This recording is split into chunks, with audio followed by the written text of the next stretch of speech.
What's happening YouTube? Weren't any good movies in the theater to watch this week, so no reviews for that kind of stuff. I've been on a underwater kick, so submarine movies, underwater type stuff, I've been watching a lot of that lately. So here are my top 5 underwater movies. Number 5, Das Boot. This was one I've never seen before. I have to give this one props for realism. This was the director's cut, so this thing was like 3 hours long, but it was actually really well done, and I really did like it. 4 stars, Das Boot, rated R. Number 4. Number 4 goes to a surprise. I was actually introduced to this by one of my fans at facebook.com/JohnBaileyVO below, and it stars Bruce Greenwood, and it was actually a pretty good movie. I was really surprised. Scary slash horror type movie. Another one of the ones that I remember from a long time ago was Leviathan, which is another underwater movie that's pretty decent. But Below is actually really well done, and I have to highly recommend this one. 4.5 stars, Below, rated R. Number 3. Number 3 is going to have to go to The Hunt for Red October. Only downside of Hunt for Red October is the fact that Sean Connery can't pull off a decent Russian accent. But this movie is a really cool movie, and it was one of those Jack Ryan movies. Alec Baldwin's Jack Ryan at this point. Harrison Ford's my favorite Jack Ryan, but this is still a great film.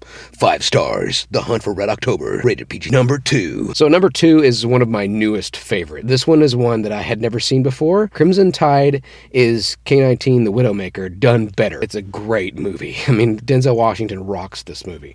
Gene Hackman is awesome. I've noticed a pattern in these underwater films. There always has to be depth charges, and there has to be shots of torpedoes being fired, shots of submarines, and there has to be a mutiny somewhere in the middle of it. A lot of these movies have that exact thing in it. This one has that in it, but it's done very well. So this one's a 5-star. Crimson Tide, rated R. Number 1. My favorite underwater movie of all time is The Abyss. No matter how many times it comes on cable, I have to watch it. I don't know why I'm so obsessed with this movie, but it's a very, very cool movie. I can't get enough of it. I don't know why. I don't know if it's the special effects with the water alien things. I don't know what it is, but it's a cool movie. It's got great acting, it's got a great story, and if you haven't seen it, you gotta go see it. Hopefully I didn't already spoil it if you haven't seen it yet. The Abyss, rated PG-13, 5 stars, a must-see. Another underwater movie I'd recommend is Phantom. It's got David Duchovny in it and a couple other stars, and it's one of the same stars that's in The Abyss is actually in that movie too, so apparently he gets hired for a lot of underwater films.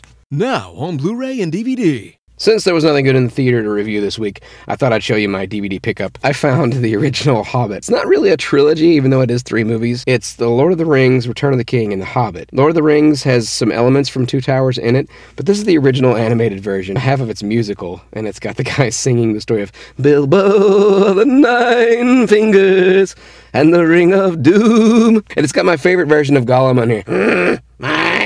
I'm precious. So this is definitely one that you should actually check out if you can. It's only $33 at Walmart, and for me it's worth it. I grew up on this version of The Hobbit, and if you have kids that are too young to watch some of the violence in the new Lord of the Rings trilogy, the new Hobbit trilogy, this is the one you should show them because it's a lot of fun. The Hobbit, not really a trilogy. And obviously Captain America too. Winter Soldier, you gotta buy that thing. If you don't buy that thing, there's something wrong with you. And now it's time for your comments, and you can hear how bad I sound when I'm sick. Luke, you must use the yummy puffy wuffy. This awesome voice will rule the world. I'm Pac-Man, the yellow dot muncher. I knew you were trouble when you walked in. My tasty cakes are moist. Kaboom! Honor, deeky-doo. This movie has been rated X for extreme. I am your reckoning. Your sentence is death. That man is playing Galaga. Thought we wouldn't notice, but we did. Keep calm and make trailers more. Luke, you must go to the Dagobah system. Zed's dead, baby. Zed's dead. I like liking, likable licking likes. Dino Thunder, power up. Sugar, spice, and everything nice. Ooga chaga, ooga ooga ooga chaga. I could skulk if skulking were required. I did not have sex with that woman, Monica Lewinsky, but I did look at her boobs. Jet, do you know that there are 3 things that I particularly hate? Kids, animals, and women with attitudes. So tell me, Jet, why do we have all 3 neatly gathered in our ship? Boobs, boobs, boobs. We shall meet again, Prime, for I am reborn. Be sure to subscribe and share my channel so everyone else can subscribe too. Be sure to check out my other epic movie voice reviews and all these awesome shirts from RippedApparel.com.